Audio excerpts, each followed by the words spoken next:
Hey guys, Alex Rodriguez here, and this is the Construction Show. Today we've got our good friend Carlos from Simpson Strong-Tie. Hey everybody.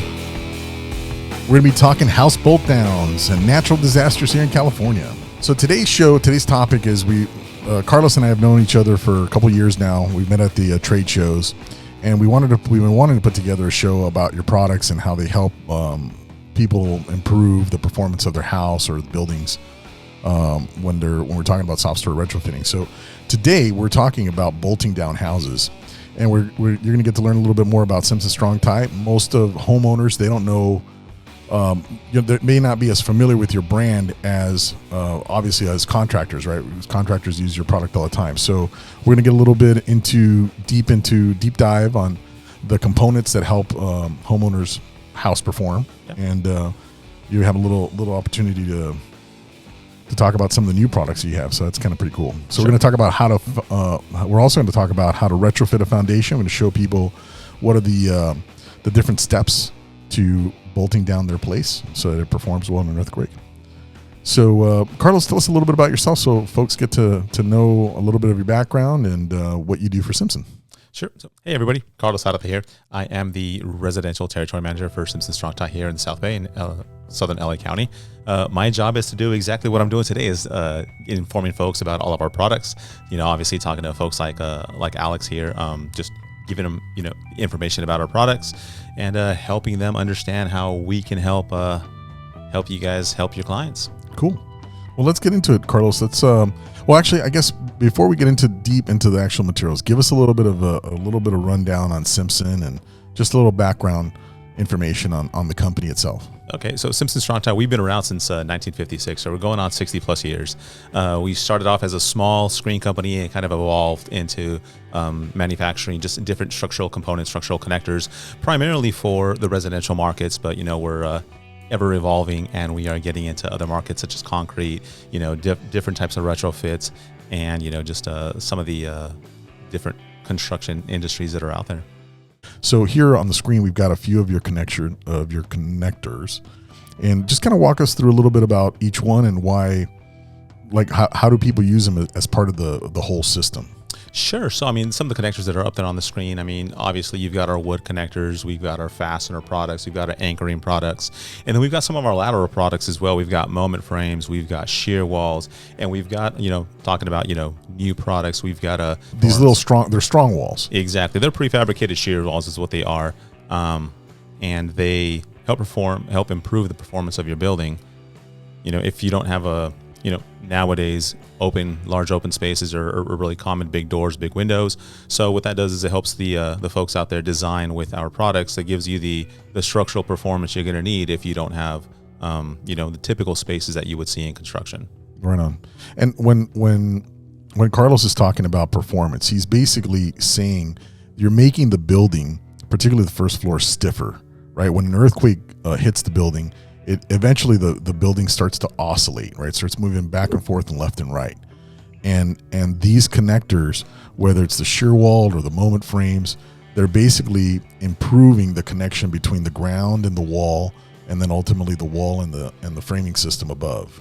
Exactly, yeah. So what it is it's transferring the loads that you would typically see a building gets hit with these loads, whether it's seismic loads or wind loads. They're acting out throughout the building, and that load is going to find the weakest point. So what we want to do is there's critical areas in the building that you don't want to fail, that can't fail in that area. So that's where some of these moment frames and these shear walls, that's where they come into play. Right on. So in the spirit of that, or kind of a good segue, is the bolting down. Does it what's the point? Why are some buildings required, or why is it a good idea to bolt them down? So right here this is a brick building, very little lateral resistance. It really was just designed for gravity loads, right? Yeah. So it's you can tell right here. As soon as whatever load hit whatever force hit the building, as soon as it started rocking, kind of side to side, back and forth, you just saw that you could see all the brick there on the floor. Very little lateral resistance on that second level there. So this is a building in Long Beach after the 1933 earthquake, which is a 6.4. and not a weak earthquake, but not super strong. It was definitely a stout earthquake. Definitely something we can expect in this part of Southern California. For sure. This is a picture of the Sylmar quake of 71, and that's a hospital that actually the roof caved in. And you can see that there's pieces of the walls that are framed up that stayed, and they're basically being held together by the stucco and the wire mesh on the outside, but the internals of the building collapsed. Yeah, definitely. These two pictures are very critical pictures. This is exactly why we would want to, reinforce a building, definitely beef up its structural integrity, so we don't get, catastrophes like this. So I guess the term bolt down, it's literally because we're bolting it down. We're installing a bolt, right? Exactly. Yeah. So in the image on screen, that's literally what we're talking about here, is bolting the structure of the building to its foundation to, try to strengthen that connection between the wood structure of the building to its foundation. So a little fun fact, bolt fasteners were not required until 1958. You got to understand that LA City is an old city. 1958 is probably 40 years into the development of LA City. Here's a picture of one of our job sites, and this is obviously a structural slab, but it wasn't until 1997 that rebar was required in foundations. How many buildings were built without rebar? I mean, hundreds and thousands. All right, so let's get into how to retrofit a foundation. Like, what are some of the steps? What are some of the aspects what are some of the components that need to be installed, and what are we trying to do? What is the performance that we're trying to gauge? So on the screen here, we have a wood frame building sitting on top of a stem wall. And you've got, just so people understand kind of like the nomenclature, you've got the floor joist, you've got the subfloor, you've got the studs, and then you've got the ceiling joists and the roof rafters, right? Your roof system. Yeah. So together they're connected by, before Simpson came out with its array of products, they were really just connected with nails. Correct. Yeah. Right? So we need a little bit more than that. Now, the critical connection of a bolt down is this floor system framing, which consists of the floor joist, the subfloor, and then the rim joist. And we're connecting the entire floor system to the foundation, right? This is that little gray area there. Correct, so that sill plate connection to your foundation is critical. That's right. That's where you see that the house looks like it slides off the foundation when, if the damage is bad enough. So these are some of the connectors you guys have come up with, and so walk us through a little bit about these connectors and how they're used. Yeah, sure. So these are just some of the products that we have that are intended to reinforce that connection between your sill plate, your wood framing structure of the building, to its concrete foundation. A lot of the times we're dealing with buildings that have very limited space between or beneath those floor systems. So if you can't, with tooling, mechanically get in there and literally bolt down those areas, we've come up with a series of side plates that essentially take the load capacity of a bolt in a simpler way to install underneath the building. So let me kind of walk. So to Carlos's point, if this retrofit is all done from underneath the house, right? Our guys go and they crawl into the house. We have some pictures that we'll show you. You can't stick a drill and drill the bottom, the top of the mud sill, and drill a hole and drive a screw through there. There's no space to do that. So when you guys came up with the side plate, that was a game changer. All of a sudden, you don't need to disassemble the floor system to be able to put the bolts and bolt it down, right? Correct. Yeah, it gives you an option of hitting it from the side, and depending on how the structure's built, we've got, obviously you can see on the image there, we've got a flat plate and we've got a curved plate. It gives the contractor and the building owner some options as to how they want to accomplish that retrofit. And it has to do with which one of these plates determines on how far the mud sill is from the edge of the stem wall, right? Correct. Typically here in Southern California, that edge of that mud sill is in, it's set inwards from the from the inside of the foundation a few inches. It's rarely ever flush. So again, it just kind of gives you that flexibility to go ahead and go in there and make that retrofit. Now, I've heard of, I've never installed them this way, but hypothetically, you could install this flat plate from the outside, right? Yeah, you can actually. There's a couple of jobs that I've been involved with where they've decided to install them from the outside. Yeah, I would imagine the scenario would be that there is just no clearance under the house. Like if you can't crawl under there. Yeah, that was the determining factor on the projects that I've been involved, where it was the crawl space beneath the floor system. It was just too tight to get somebody down there with some tooling to accomplish the retrofit. So the building owner decided to get it do everything from the outside, and the project came out pretty slick. I mean, they were able to come back in after the fact and finish everything up, and you would have never thought that this was retrofitted. Yeah, so you basically cover this up with stucco on the outside, right? You cut the stucco, put the plate in, and then put some wire mesh in, patch up the stucco, and you're good to go. Yeah, exactly. You expose the area. You go ahead and make your connections into the wood framing and then the concrete framing, and then if you come back in, you close it up. Right on. Now these little A35s, they're like they're a game changer. The one that I really got excited about was a few years ago when you guys came up with the Titan Bolt. So we'll show people how we use that. But this is kind of a cross section, right? Of where how you basically drill it in. Now this would be the way that it's installed here is basically going in from the top, assuming that you could do that. But there's no epoxy in here, right? Correct, exactly. So that's a mechanical anchor is what we call it in the industry. So think of that as a concrete screw on steroids, right? So you don't need any adhesive, any epoxy, right? So there's no what's making the connection there between the wood member or your wood framing to your concrete foundation is just the mechanical action of that screw, the threads cutting into the concrete. That's what's making the connection between those two members. There's no secondary chemical adhesive or an epoxy in this application here. Pretty slick, pretty easy.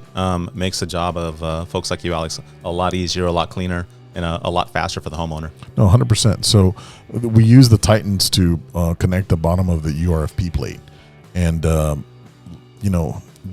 pumping epoxy and screwing with all that under 20 inches of work area, this basically just cuts labor down almost by 75%, right? Like one guy comes in, drills the holes, vacuums out the dust. Another guy comes in, slams the screws in, and it's way faster. Yeah, you're pretty much done. Once you zip it in there, you're ready to go. You don't have to wait for epoxies to cure and whatnot. So again, it makes the job a whole lot faster.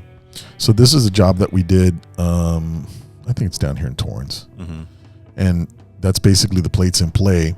We actually blocked in this little section here. We created a little bit of blocking, I think, because we couldn't get the plate with the right spacing. So in the areas that we couldn't do that, we further kind of. Oh, I remember why. Because we couldn't get the A35s in here. Okay. So we blocked the floor joists and then put this other. It's like a beefed up A35 down here. It's not an A35. It's a bigger connector, but this acted like the A35 that would go from the floor joist to the mud sill. Yeah. So here's another angle. It's another job we've done. This one had a lot better access. You could see that there's a lot more room to work with. Yeah, believe it or not, that's probably your dream scenario, right? When For you go sure. underneath the floor system, you have enough space like that. For sure. Here you could see you've got another foot in this job. And here, no problem. You can see the A35s go to the rim, and then we've got them on the joists. When you do this, it locks up that entire floor system. Oh yeah, to the mud sill. Exactly. I mean, that's exactly what it's what it's meant to do, right? So the reason we developed these URFPs, right? And again, just talking about I love the slide he had up there of just kind of the different events. Those were all critical events that taught folks here in Southern California just things we didn't know. How the buildings were being built to code back then. We just didn't know how they were going to react when they were hit with an event of that magnitude. And those events taught the industry a lot. And back in those days, it wasn't a common practice to bolt your framing down to your foundation, with a 1/2 inch or a 5/8 anchor bolt every 4 to 6 feet on center. It was there were bolts, but they weren't as as tight as they are now. So a lot of these buildings, there's thousands and thousands of homes in Southern California that were built in the 50s, 40s, 30s, and before, and just it was per code, they were built correctly to the code standards of then. But we've learned quite a bit since then, and we've come up with products like this and just different solutions to be able to go back in and not tear those homes down. Give the homeowners options to fortify their homes and basically protect their investment. So I mean, it's we've come a long ways. We've learned quite a bit, and we're continuing to learn. And it's interesting, and it's very satisfying to be able to help out these homeowners and give them options. No, 100%. The prescription for these retrofits, sure, they're not cheap, but if you factor in what you would have to do or what you would go through if you did suffer the damage of, and I'm not trying to scare people that their house is going to fall, because that's not realistically what will happen. Right. But if it slides off the foundation 3 or 4 inches, it's a big problem. It is a big problem. I mean, you wouldn't think 3 or 4 inches isn't a big issue. Structurally, maybe, but you gotta look in terms as the entire structure. So if your house shifts, 1 inch, 2 inches, one way or the other, so did all your electrical, so did all your water lines, so did all your gas lines. So it affects all the other aspects of that house. Not only that, the different emergency agencies might come in and they might deem that house not habitable. So that means if you're a homeowner and there's some sort of a catastrophic event and your house, shifted, it's deemed it's not safe. Now you got to go find another place to live. Multiply that times thousands of people that are probably going to be in the same scenario in a given geographic area. There might not be enough hotel rooms, in it's a big problem. 5-10 square miles, right? It can be a huge problem, yeah. And if it's a problem you could have solved with like 7 or maybe 10 grand if your house is kind of bigger, or 12, I don't know, whatever it ends up being, depending on the size of your house or what the condition is. That's so cheap compared to like having to move out because your house are red tagged. And we'll show you some pictures of the houses that got red tagged in Ridgecrest that Brian and I visited. So this is kind of a close up of the A35s tying up the rim board with the mud sill, and that's just all part of the system. You're basically trying to connect the entire floor system to the foundation. That's the idea, right? Exactly, yeah. So what we call it the load path, right? So when the building is rocking and rolling, right? We talked about, that energy, trying to find the weak link, right? So what we want to do is solidify all the connections, and essentially force that or guide that force into, where all these connections are happening, right? Because that force, like water, is always going to find that weak link. It's always going to, concentrate in that weak area. So if we kind of, retrofit and fortify the connections, it guides the forces to behave and act a little bit more predictably. 100%. No, 100%. I mean, this is one of the pictures that we took at Ridgecrest, and you could see where you see the cracking on the stucco. That's the connection point between the floor system and the foundation, and you could see that there's sections that are it's moved. I think on this part of the house it was moved maybe about 1.5 inches. And then on the other side, it was moved a lot more. That house got red tagged. Can't live there. Yeah, exactly. And a telltale sign, if you look at that image, not only the cracking down beneath, but look at the window. Mm-hmm. There's cracking along there. So again, that it shows you that, when these buildings are rocking and moving, it doesn't just affect just the structural integrity of the building. It affects all the other aspects of that building, not just the structures there at the bottom. Yeah, for sure. I think there was a broken window in one of these houses. I don't know if we have it here. Now, this is a picture of the trailer park, and the trailer is sitting on these. They almost look like car jacks, like a jack that you would use to sustain a car, like a pyramid jack, and they just slid off, and you could see that the displaced 20 inches. So where it fell off the jack, it's 20 inches off. Mm-hmm. Now, in the scenario of the trailer park, it's not that big of a deal because it's on a steel frame. So you could hypothetically jack it up and put a new thing under there and you're good to go. So the bigger issue was the fires that came from the gas lines, to your point, that when the building moves, it's not like it's connected to all these flexible things, right? Correct. These are the water pipes are rigid. They'll break and they'll leak water. Gas lines broke in this case and it started fires. So these are basically, it's the behavior of the building when you have a strong enough earthquake. Exactly. Yeah, you want that. as much as you can, you want the foundation of the building and the structure on top of that building to kind of move in unison, right? The minute they start going in opposite directions, that's when you start to get in some of these trouble situations. 100%. Now, this is a interesting diagram. This is from one of your elevations that shows a cripple wall, which is basically an elevated wall that's commonly used on houses that are on a hillside or on a terrace foundation. Or in the case of, I was telling you, my parents' house, they're in a flood zone. So if in the Koreatown in Los Angeles, that flood zone, all the buildings are built on a cripple wall. Some of them are 24 inches, some of them are 36 inches. And so for this scenario, there's a very specific retrofit solution that the engineers have kind of cooked up with. Yes, I mean, if you look at the diagrams here, I mean, again, this is, I mean, we see this profile building all over Southern California, right? I mean, perfect example is your parents in Koreatown, right? I mean, these houses are beautiful from the outside, right? You have 4 or 5 steps leading into the porch, beautiful homes, so you want to safeguard them, right? So a couple different scenarios to do that. I mean, obviously this picture is a great, live picture there of, somebody doing a retrofit.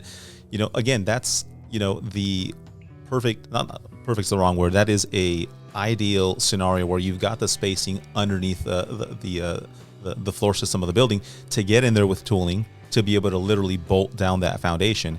It's when you don't have that space, and the majority of the homes in Southern California built in the 50s and the 40s, they just don't have that much space beneath the floor system, which is why we've come up with the anchor bolts to satisfy situations like this. But we've come up with those side plates, those universal foundation plates, where the space is a lot tighter. Question for you, Alex. I mean, you guys do this pretty much on a routine basis. What do you think the split is on homes that are a little bit tighter in the foundation spacing versus homes, that have maybe 3 or 4 feet beneath them? Most of the single families, they're definitely, most of them do not have this cripple wall unless they're on a terraced lot. So if the lot has a change in elevation, you'll have that. This picture is courtesy of our friend Thor, who's a structural engineer up in San Francisco, or up in the Bay Area. Super, super awesome guy. And he sent this over to us. The scenario where of this picture, you obviously have a lot of space there because the cripple wall is pretty darn big. So yeah, it's good for us because there's great access, but it's not an ideal foundation to leave alone. In fact, I mean, you could say that this is probably the highest priority type of a bolt down that somebody should have. If they have this scenario, they should really deal with it. And if you're in the city, like Highland Park up in the hills there, and Eagle Rock, there's a lot of houses that have like an 8-foot cripple wall, and it's all nails. It's like it is here. If you look at, like, before they added all this stuff, this is just nails. It's a 3-inch nail. That's it.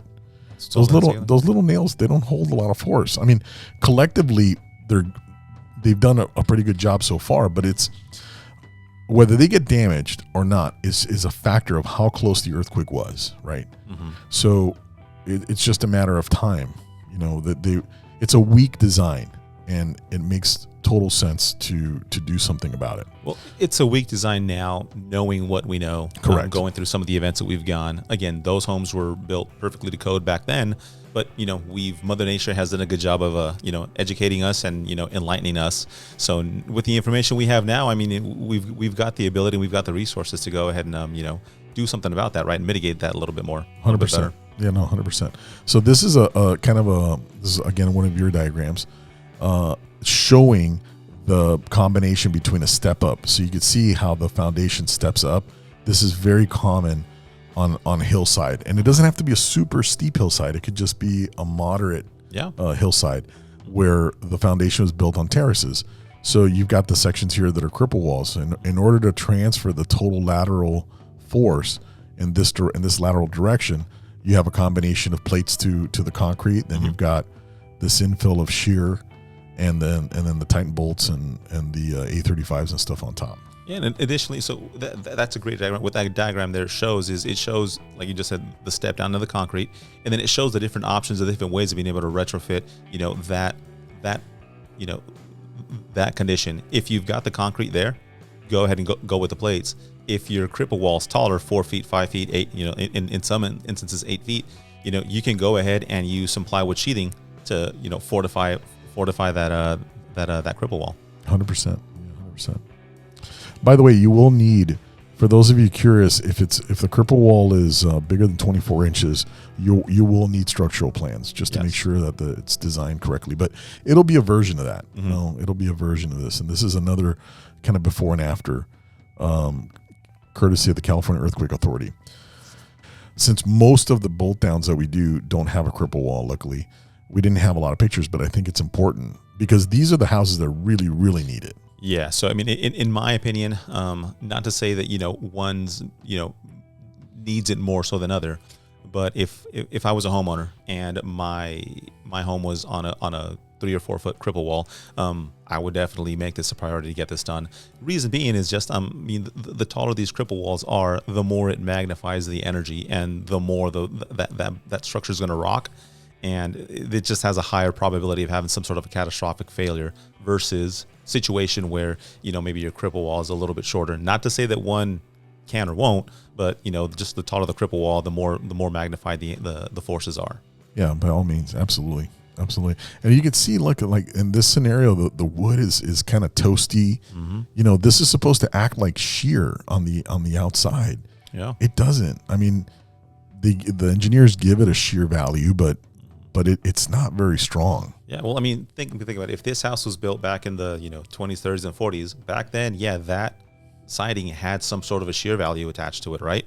Again, Mother Nature being a great teacher told us that it wasn't enough. So the engineering community, the different jurisdictions, the different emergency agencies, they've done testing, they've done studies where they've let us know that we need more. We need 100%. more. No, 100%. We covered in depth what it's going to take to do a cripple wall bolt down. Now, Carlos brought in this really cool mock-up of the bolt down connection, and I want him to walk us through it. So, Carlos, why don't you tell us a little bit about what you have here in front of us? Sure, Alex. So what we have here is just a mock-up of our different foundation retrofit plates in their different, instances and the different flexibilities that you can use them. So our most common retrofit plates is the one we have right here shown on camera. Technically, it's the URFP, the Universal Foundation Retrofit Plate.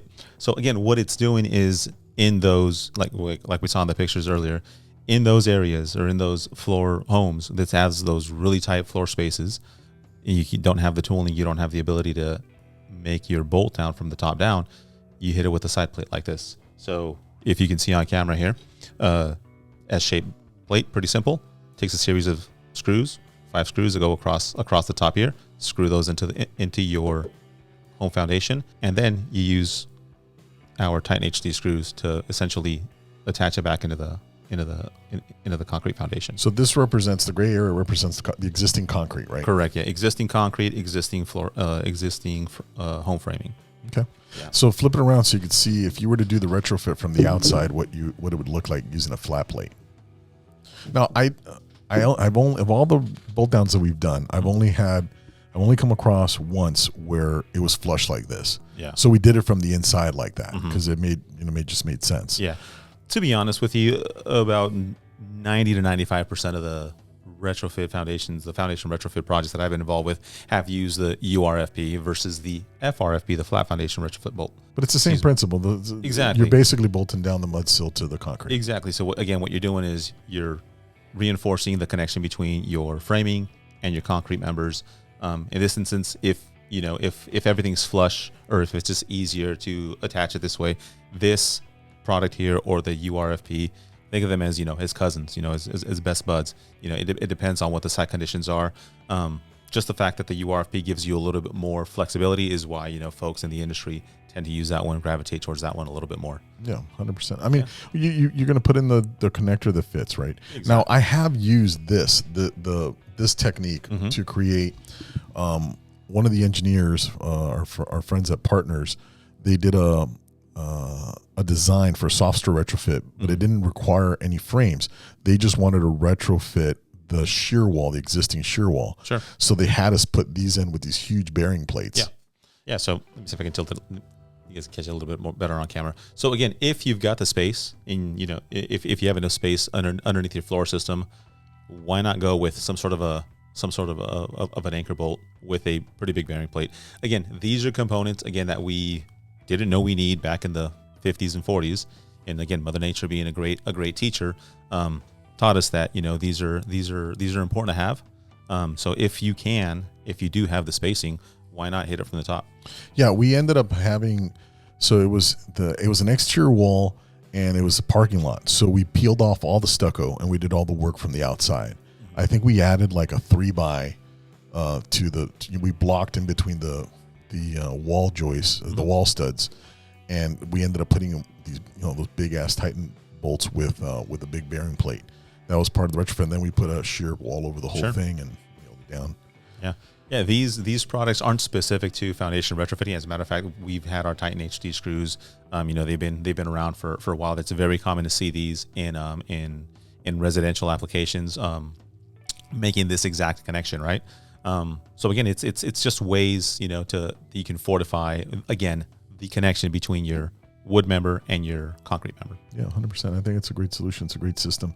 And, you should maybe talk to them about how it is that you guys test them. How do you guys figure out that plate will hold that kind of weight? How do you guys break them, or what how do you guys know how to rate the plate? What we could do is we could probably do a whole nother show just on the way we test some of our products. But in a nutshell, we actually have a few labs here locally. We've got a lab here in Riverside. We got a pretty big test lab up in the Central Coast, and we partner with a lot of different universities.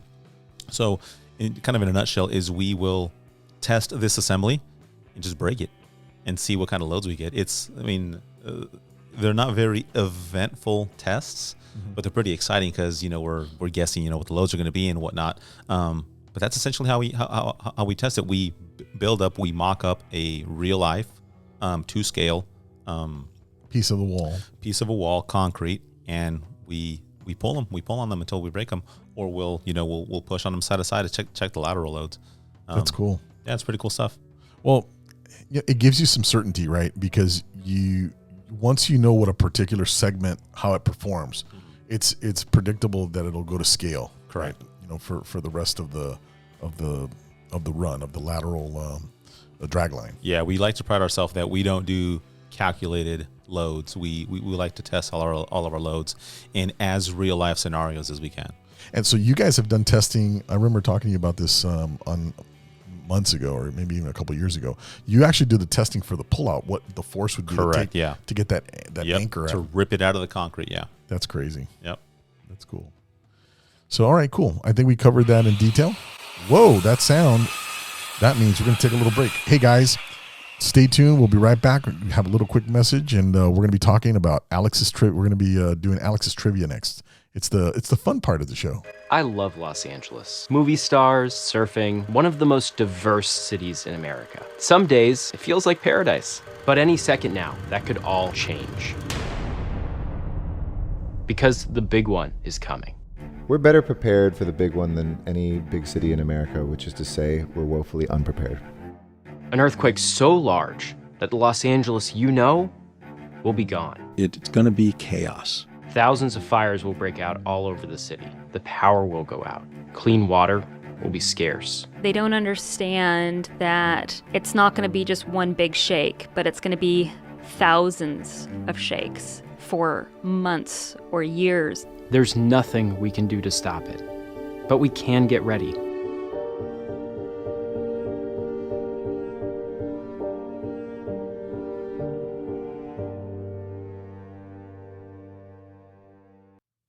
Hey guys, we're back. So it's the fun part. We're going to talk about Alex's Trivia Corner.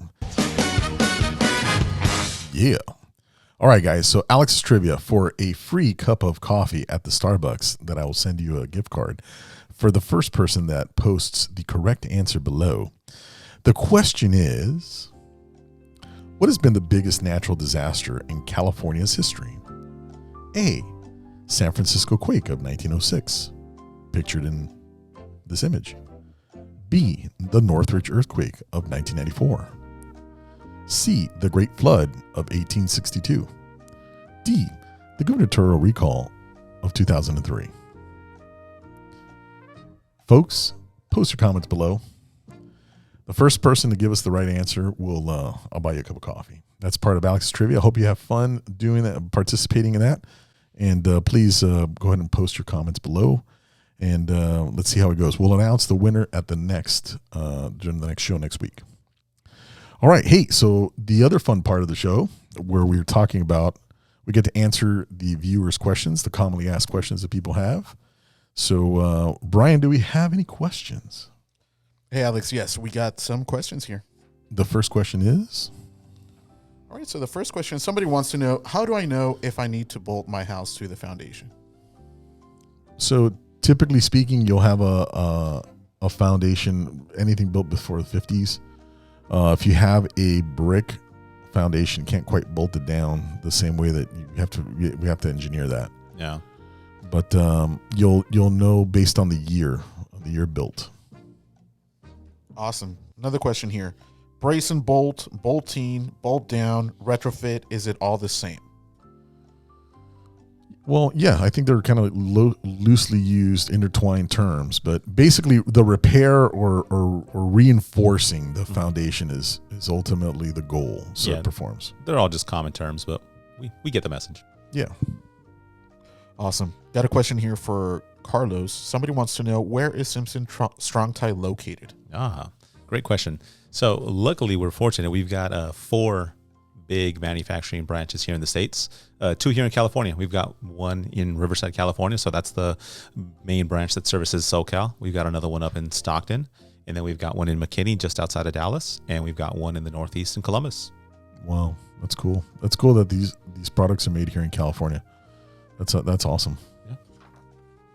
A homeowner wants to know, will a retrofit increase the value of my home? I don't know. What do you think?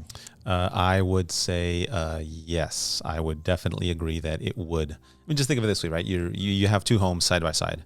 One of them was, fortified, retrofitted, strengthened. The other one wasn't.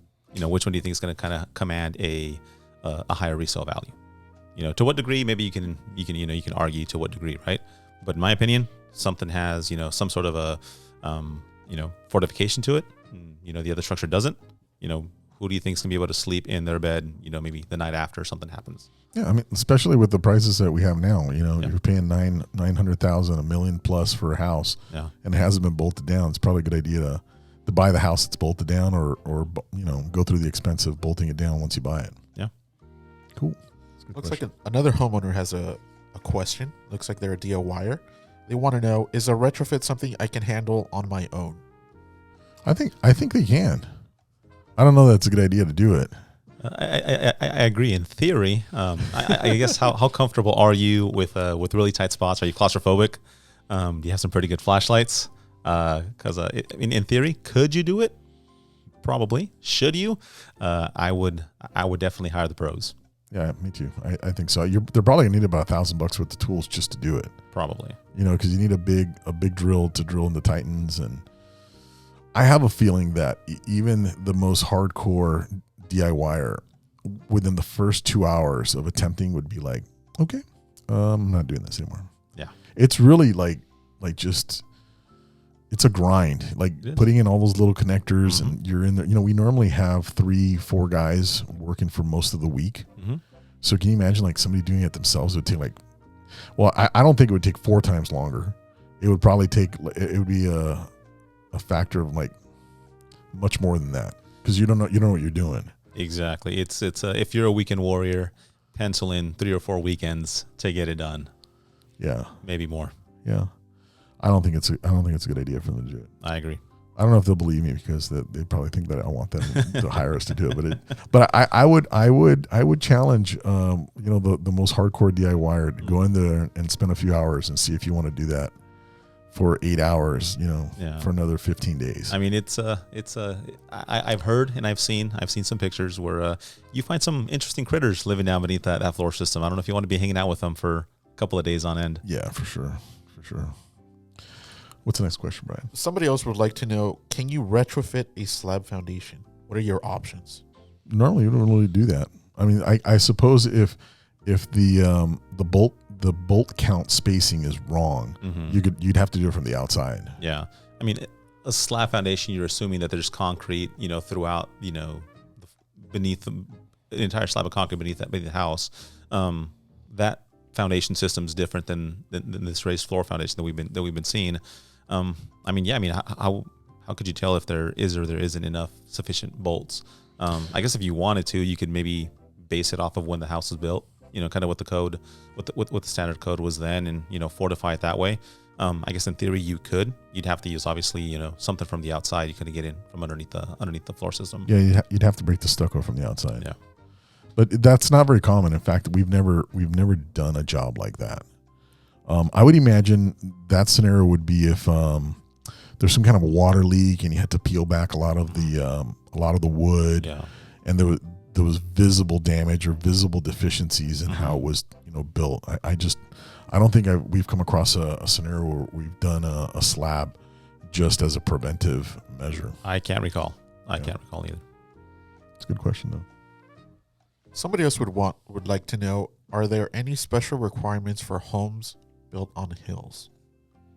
Yeah, definitely. You want to talk a little bit about that? Well, I mean, we saw some of the images, right? I mean, definitely on some of those hill homes where your triple walls are a lot taller. So obviously you would need, fortify those connections.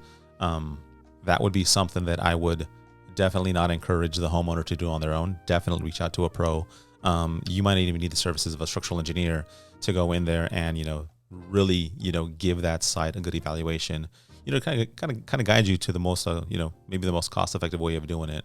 But definitely, I would suggest folks, if they're on a hillside, definitely get a pro out there to take a look at things and kind of lean on their experience. 100%. Hillsides are a different animal altogether. Yeah. And the steeper the hill, the scarier the deal. Yes. So you definitely need a pro an engineer. I'm talking about. Mm-hmm. I think it's totally prudent, and I think they're going to need it. The cities are going to require engineering plans for anything over 2 feet if it's a 2-story house. Yeah. Hey, speaking of plans, somebody else would like to know, do I need permits for a foundation bolt down? Always. Yes. Yeah, you need permits. Cool. So, hey, I think this is a question for Carlos. Somebody wants to know, what is the Simpson No Equal Pledge? So the Simpson No Equal Pledge, I mean, I kind of alluded a little bit to it. It's the way we develop, test, and bring our products to market. It's a commitment not only to it's a commitment to Alex, you, the pros, the homeowners, the design community out there, that we are essentially we are partners in this industry, and we really put our heart and soul into the products we make. We want to make the most effective solutions for the industry, not just punch something real quick and get it to market. We really put some really serious thought into the products we make. Somebody would like to know a little bit more information about the Earthquake Brace and Bolt program. What happens if they weren't selected for a grant? You get to pay for the whole thing. So the Brace and Bolt's kind of a subsidized program in the state of California, and we can put a link below so you can read a little bit more about it. They basically in different parts of the state, they'll have a lottery that they issue certain grants, certain quantity of grants based on whatever money was allocated, and it's basically kind of, it's partly funded by the state of California, partly funded by the insurance companies, and it's kind of a partnership to try and create awareness about the importance of bolting, because the houses that have been bolted down, it's such a tiny percentage of the houses that are out there. Like if we decided that we're going to do 5 houses a week for the next 10 years, we wouldn't even put a dent in it. Yeah. So it's a lot of homes. Yeah, the Earthquake Brace and Bolt program, it's a great program. Even if you don't get selected, if you fill out the information and you don't get the grant, it's still a great resource for the homeowner, just for general learning, education. They'll hook you up, with a lot of information, helps you understand. There's videos, there's a lot of just great information, facts, hard facts, that a building owner can use to judge whether or not they want to go through the process of retrofitting their building. I mean, obviously, I'm going to recommend it, just because I've seen those facts, year after year. But even if you don't get selected, or if you've learning about it now and it's past the deadline to register, definitely go on the website. There's a lot of resources for the homeowners. I think honestly, if you're just trying to educate yourself on this process, right, and trying to get your head around how much money is it going to cost, and do I really need one, and all the common questions that people have when they first become aware Yeah. that their house isn't up to the current performance standards, right? For the risk that they could experience. Yeah. I think it's a great organization. And their material is really easy. Like you said, it's really easy to access, and they're really helpful if you pick up the phone and talk to them. They'll also talk to you about some of the rates that are available and what are the things that you can do to bring the rates down. Yeah. So it's definitely a cool organization. It's an asset here for the California homeowner. Definitely. A homeowner has a question. They say my house was built in the 1910s, so I think I might just need a full foundation replacement, or should I just retrofit it? Do you have any tips? Ooh, that's a great question. 1910s. We're going back. Yeah, it'll either be brick or Riverstone. Yeah. We were talking about that earlier. Mm-hmm. You can't retrofit a house that doesn't have a foundation. Yeah, it's tough. If you're in a situation like that, again, a great place to start would be with the structural engineer, general 100%. contractor. Have them go out there, and again, lean on their experiences. What's been done in the past. Talk to your neighbors. If you're in those areas, talk to your neighbors, see what your neighbors have done in the past. Luckily, a lot of those houses, they're small. They're lighter. Mm-hmm. So, any construction project the cost is factored on how big it is, right? Yeah. So do you need, 500 linear feet of foundation, or do you need 300 linear feet of foundation? Mm-hmm. So, look, many times after people do the research and some of them decide they don't want to rebuild the foundation. Yeah. Many times they'll sell the house and stuff like that. I come across those questions over the course of any given year, but I think it's good to make the decision either way with good information. Yeah. Right. So looking into it, seeing what it's going to take to build a new foundation under there, or what can be done. It's just bringing an engineer, or give our office a call, stuff like that. Yeah. Cool. Somebody would like to know, does Simpson provide any bolt-down resources for homeowners and their products? Yes, we do. We actually have a section of our website dedicated to information for homeowners. So if you can see this on link, it's a pretty cool little pamphlet we have, mainly geared for homeowners. Again, just getting them general information, getting them acquainted with the the retrofit products that we have and the process to go through. So I would highly encourage somebody to visit our website, strongtie.com. We'll post a link. Awesome. Yeah. Directly to the PDF so they can download it. All right, cool. Any other questions, Brian? That's it. Carlos, thanks a lot for answering those questions. We're going to make sure we put a link below. I think that was a great Q&A, and hopefully the folks found it as informative as we did. So let's talk real quick about next week's show. Next week, we've got Casey MacArthur, our project manager, and we're going to be talking about some of the issues that we engage in construction. We're going to talk about some of the pitfalls to avoid in your next construction project.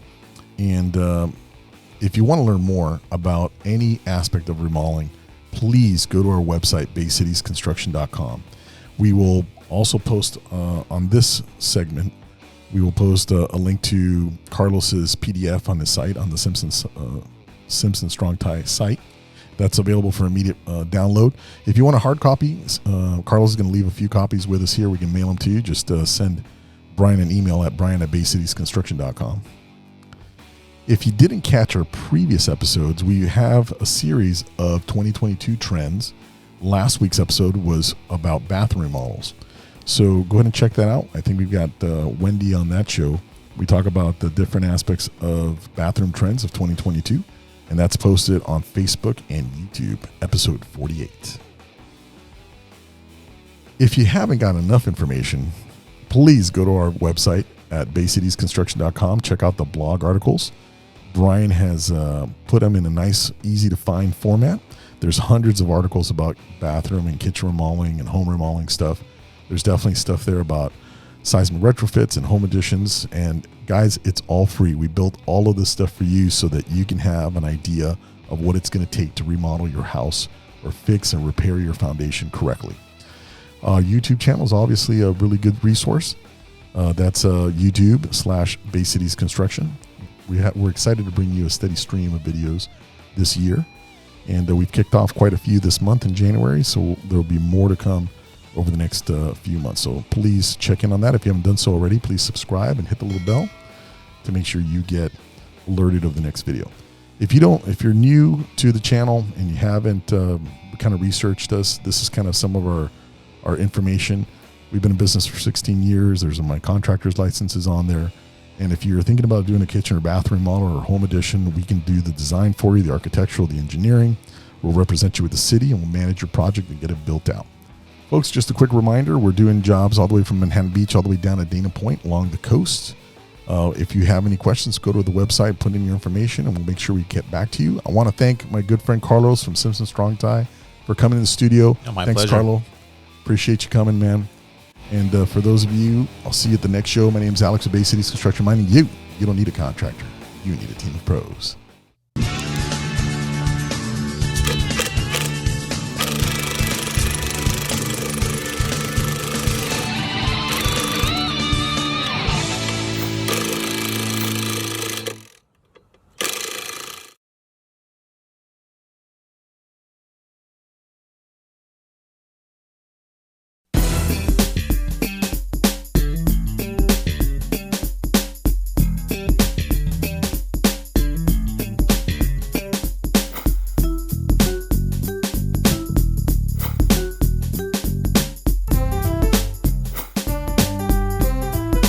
My name is Alex Rodriguez, reminding you don't need a contractor. You need a team of pros.